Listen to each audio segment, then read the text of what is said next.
Muitos cristãos ainda não sabem que Deus, em sua soberania e sabedoria, estabeleceu ao longo da história diferentes dispensações, ou seja, períodos distintos nos quais ele tratou com a humanidade de maneiras específicas. E mesmo entre os que conhecem essa realidade bíblica, muitos não atribuem a devida importância ao assunto. Alguns afirmam que o essencial é conhecer as grandes doutrinas da Bíblia e praticar os mandamentos. Mas a verdade é que sem a compreensão correta das dispensações, nem as doutrinas podem ser entendidas plenamente, nem os mandamentos podem ser obedecidos corretamente. É necessário que cada cristão tenha uma compreensão clara das dispensações que o Senhor estabeleceu, pois, do contrário, a leitura das Escrituras se torna confusa e contraditória. Uma doutrina baseada em uma interpretação que ignora as dispensações fatalmente será uma doutrina distorcida. E se não compreendemos o que Deus requer de nós em cada período de sua revelação progressiva, como poderemos obedecer? Assim, tanto a doutrina quanto a prática da vida cristã dependerão, em grande medida, de um entendimento correto das dispensações divinas. O próprio Deus estabeleceu essas diferentes etapas da revelação com um propósito: nos conduzir ao conhecimento da sua vontade. Ao começarmos a leitura da Palavra de Deus, encontramos situações que, à primeira vista, parecem irreconciliáveis. No livro de Levítico, capítulo 4, por exemplo, Deus ordena sacrifícios diferentes para pecados cometidos por diferentes classes de pessoas. Um sacerdote deveria trazer um novilho, um príncipe, um bode, e o povo comum, um cordeiro. Em todos esses casos, o texto afirma que, após o sacrifício, o pecado seria perdoado. Essa prática se repete por todo o Antigo Testamento, onde o derramamento de sangue animal era requerido para expiação. No entanto, quando avançamos para o Novo Testamento, no livro de Hebreus, capítulo 10, versículo 4, lemos claramente que é impossível que o sangue dos touros e dos bodes tire pecados. Aqui surgem perguntas legítimas. Deus mudou de ideia? Há contradição entre Levítico e Hebreus? Como pode algo que antes era aceito por Deus agora ser declarado ineficaz? A resposta está na compreensão das dispensações. O que Deus exigia em determinado período era a sombra das realidades que seriam plenamente reveladas em Jesus Cristo. Não há mudança em Deus, tampouco contradição em sua palavra. Há um plano progressivo sendo revelado com perfeição. Vejamos ainda outro exemplo. No livro de Gênesis, capítulo 17, Deus ordena que Abraão e seus descendentes sejam circuncidados e afirma que aquele que não for circuncidado será excluído do seu povo. Contudo, quando lemos a carta aos Gálatas, capítulo 5, versículos 2, 4 e 6, o apóstolo Paulo, guiado pelo Espírito Santo, afirma com clareza que, se alguém se deixar circuncidar, Cristo de nada lhe aproveitará, e que em Jesus Cristo nem a circuncisão, nem a incircuncisão tem valor algum. Mais uma vez, isso pareceria uma contradição, se não entendêssemos que estamos tratando de períodos distintos do trato de Deus com o ser humano. Ainda no Antigo Testamento, no livro de Êxodo, capítulo 25, Deus instrui Moisés a construir um tabernáculo, uma tenda móvel, onde ele habitaria no meio do seu povo.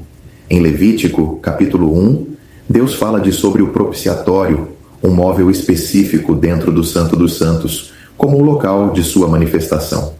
Mais tarde, no livro de 2 Reis, capítulo 8, vemos o templo construído por Salomão sendo consagrado e a glória do Senhor enchendo aquela casa, como evidência de sua presença. Em Isaías, capítulo 56, Deus ainda declara: "A minha casa será chamada casa de oração para todos os povos." Mas quando chegamos ao Novo Testamento, em Atos dos Apóstolos, capítulo 7, Estevão, cheio do Espírito Santo, declara que o Altíssimo não habita em templos feitos por mãos humanas, citando a passagem: "Que casa me edificareis?", diz o Senhor. Como entender isso, se o próprio Deus havia ordenado a construção do tabernáculo e do templo? Novamente, A resposta está nas dispensações. Deus, em cada etapa da sua revelação, estabeleceu formas específicas de se relacionar com o homem, todas apontando para a obra completa e perfeita realizada por Jesus Cristo. Portanto, não basta dizer que agora estamos no Novo Testamento e que tudo mudou com a vinda do Senhor Jesus Cristo. Isso é parcialmente verdade. O que realmente precisamos entender é que há um plano divino, cuidadosamente desenhado, no qual cada dispensação ocupa seu lugar e cumpre sua função. Só assim poderemos compreender a totalidade da revelação bíblica e viver de forma coerente com o que Deus requer de nós hoje. No capítulo 4 do livro de Gênesis, após o episódio em que Caim e Abel oferecem sacrifícios a Deus, vemos que Caim, tomado de inveja e ira, encontra-se com seu irmão Abel no campo e o mata. Deus, então, fala com Caim e coloca nele uma marca, com a finalidade de que ninguém o matasse. Caim, embora fosse um assassino, foi protegido por Deus. Ninguém tinha autorização para se vingar dele. A pena de morte não era aplicada. Deus soberanamente protegeu o culpado. Contudo, quando avançamos para o capítulo 9 do livro de Gênesis, versículo 6, Deus diz: quem derramar o sangue do homem, pelo homem o seu sangue será derramado, porque Deus fez o homem conforme a sua imagem. Aqui, o mesmo Deus estabelece a pena de morte para o assassino. O mandamento é claro: quem matar deverá ser morto. Como entender essa mudança? Por que, no capítulo 4 de Gênesis, Deus protege o assassino e no capítulo 9 ele determina que o assassino seja executado? Há contradição na Bíblia? Deus mudou de ideia? De forma nenhuma. Tudo isso só pode ser compreendido corretamente se entendermos as dispensações. No capítulo 1 da Epístola aos Hebreus, versículo 2, lemos que Deus nos falou nestes últimos dias pelo Filho, a quem constituiu herdeiro de tudo, por quem também fez o mundo. A palavra traduzida por mundo no original grego não se refere apenas ao universo físico, mas à ideia de séculos ou dispensações. Essa mesma palavra aparece no capítulo 11, versículo 3. Pela fé, entendemos que os mundos, pela palavra de Deus, foram criados.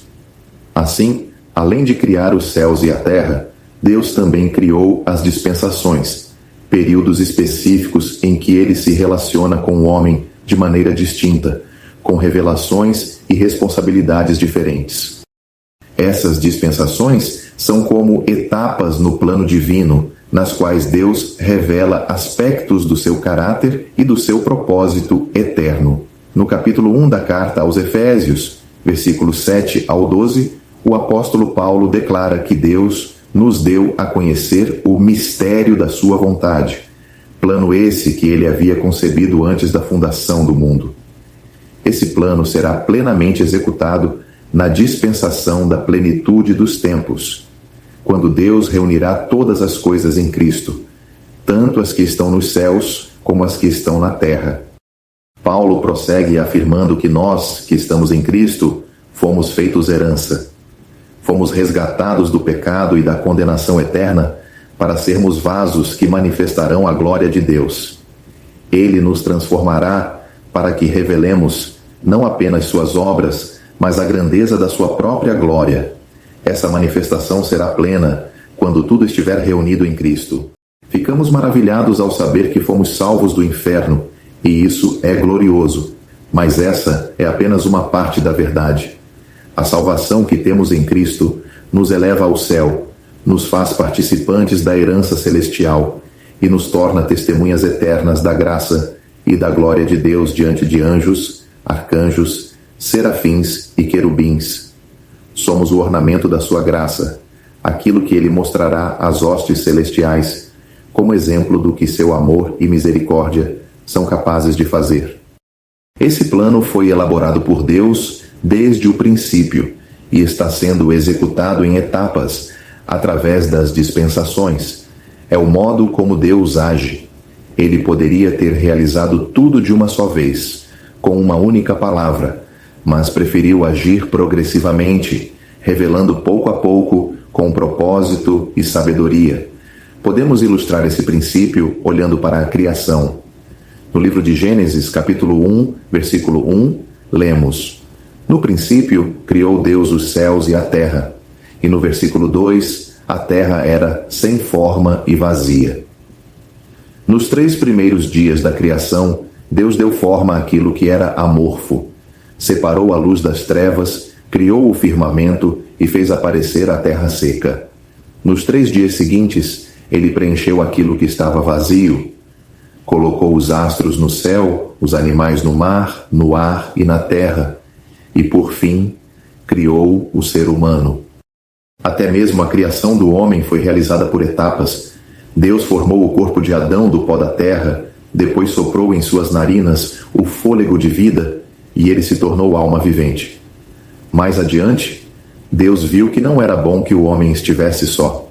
Então, fez cair um profundo sono sobre Adão, tomou uma de suas costelas e dela formou a mulher, Eva. Tudo isso foi feito com ordem e propósito, demonstrando o padrão progressivo da obra divina. Esse mesmo padrão se aplica ao plano redentor. Em 1 Coríntios capítulo 15, versículo 24, o apóstolo Paulo afirma que, ao final de tudo, quando o Senhor Jesus Cristo tiver subjugado todo inimigo, entregará o reino ao Deus e Pai, para que Deus seja tudo em todos. Esse é o alvo final. E Deus está conduzindo todas as coisas a esse propósito glorioso, por meio das dispensações. Quando lemos o livro de Gênesis, capítulo 1, encontramos logo no versículo 1 a afirmação: No princípio, criou Deus os céus e a terra. E no versículo 2 está escrito: E a terra era sem forma e vazia. É assim que a obra criadora de Deus começa, com uma terra sem forma e vazia. Ora, sendo Deus onipotente, ele poderia ter criado tudo em um só instante, com uma única palavra ou até mesmo com um pensamento. No entanto, ele escolheu agir por etapas. Nos primeiros 3 dias da criação, Deus começou a dar forma ao que era sem forma. No primeiro dia, ele separou a luz das trevas. No segundo dia, criou o firmamento, separando as águas que estavam em cima das que estavam embaixo. No terceiro dia, fez aparecer a terra seca, separando-a dos mares e dando aos elementos seus limites definidos. Assim, durante esses 3 primeiros dias, Deus organizou aquilo que estava sem forma. Então, nos 3 dias seguintes, Deus começou a preencher o que estava vazio.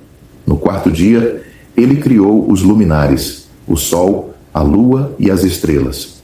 No 5º dia, encheu os mares com peixes e os céus com aves. No 6º dia, criou os animais da terra. E, por fim, o ser humano.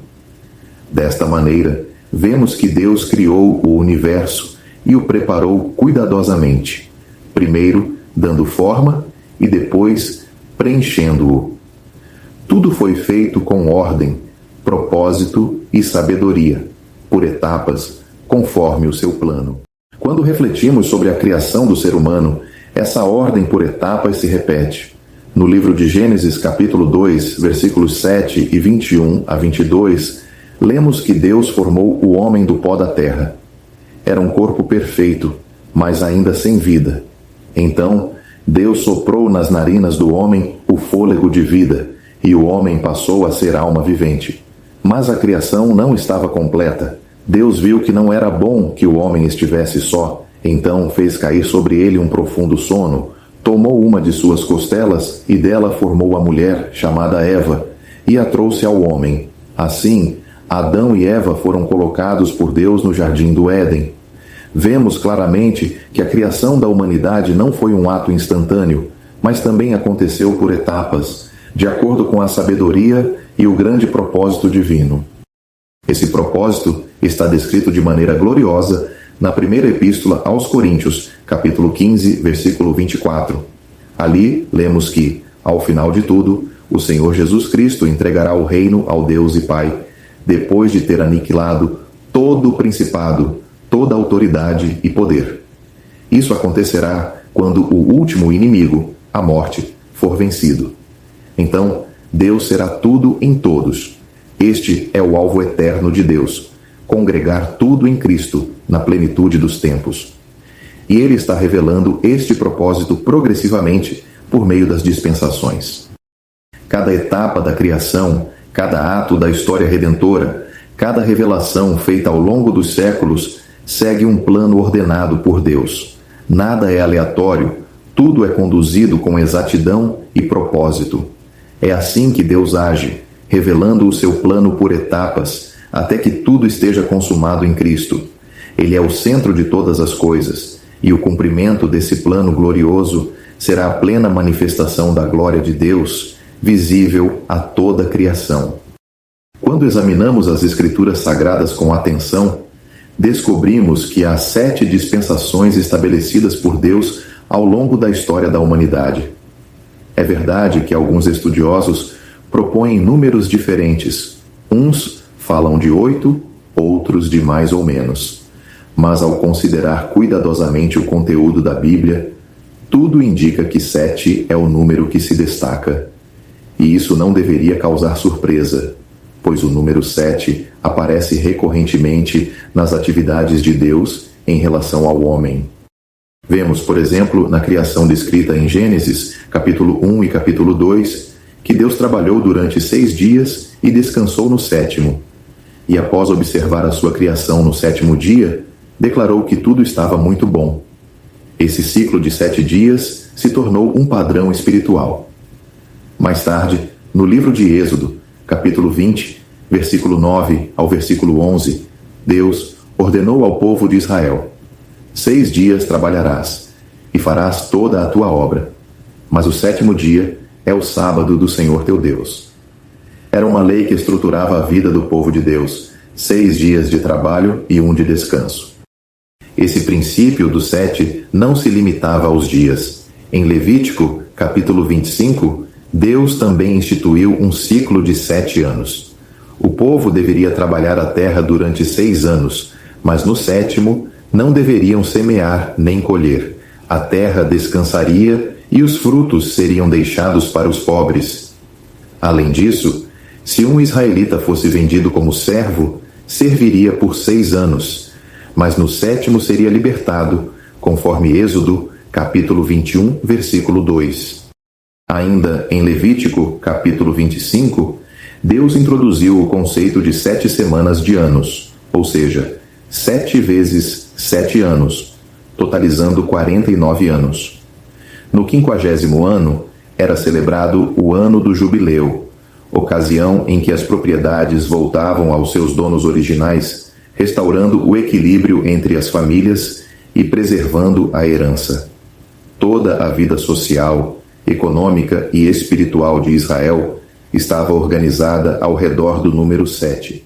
Portanto, quando consideramos as dispensações, não é surpreendente que Deus tenha dividido seu plano em 7 etapas distintas. Estas 7 dispensações são a inocência, a consciência, o governo humano, a promessa, a lei, a graça e o milênio. Em cada uma dessas dispensações, Deus revela algo novo. Às vezes, Ele nos revela aspectos do seu próprio caráter para que possamos conhecê-lo mais profundamente. Outras vezes, Ele revela mais de sua vontade, para que possamos servi-lo com maior fidelidade e precisão. A revelação é progressiva e cada nova etapa traz luz adicional sobre quem Deus é e sobre o que Ele deseja do ser humano. Com cada revelação, vem também uma nova responsabilidade. Se Deus nos faz saber algo, isso nos torna responsáveis diante dele. Se não sabemos, não somos tão cobrados. Mas, uma vez que a revelação é dada, espera-se de nós uma resposta. E se não obedecermos aquilo que Deus nos revelou, como poderemos esperar que Ele revele mais? A revelação traz consigo a responsabilidade, e cada dispensação carrega ambas: revelação e responsabilidade. Outro aspecto importante é que, em cada dispensação, o relacionamento entre Deus e os homens também é diferente. Ele não trata com a humanidade sempre da mesma forma. Em cada período, há uma forma distinta de relacionamento. Isso significa que há revelação diferente, responsabilidade diferente e também relacionamento diferente. Mas há algo que se repete em todas as dispensações: o fracasso do homem. Deus coloca o ser humano numa nova condição, com uma nova revelação e novas responsabilidades, mas o resultado é sempre o mesmo: falha. O homem, por sua natureza caída, não consegue cumprir aquilo que Deus espera, e por causa desse fracasso, cada dispensação termina com juízo. Há sempre uma retribuição do justo julgamento de Deus. Assim, as dispensações revelam não só o caráter e os propósitos de Deus, mas também a total incapacidade do ser humano de cumprir por si mesmo a vontade divina. E com isso, Deus nos mostra que só existe um caminho eficaz para a realização do seu plano eterno, Jesus Cristo. Ele é o único capaz de cumprir a vontade do Pai em perfeição. Não há outro caminho. Todas as dispensações, com suas revelações, responsabilidades e fracassos, apontam para essa verdade central: a supremacia e suficiência de Jesus Cristo em todas as coisas.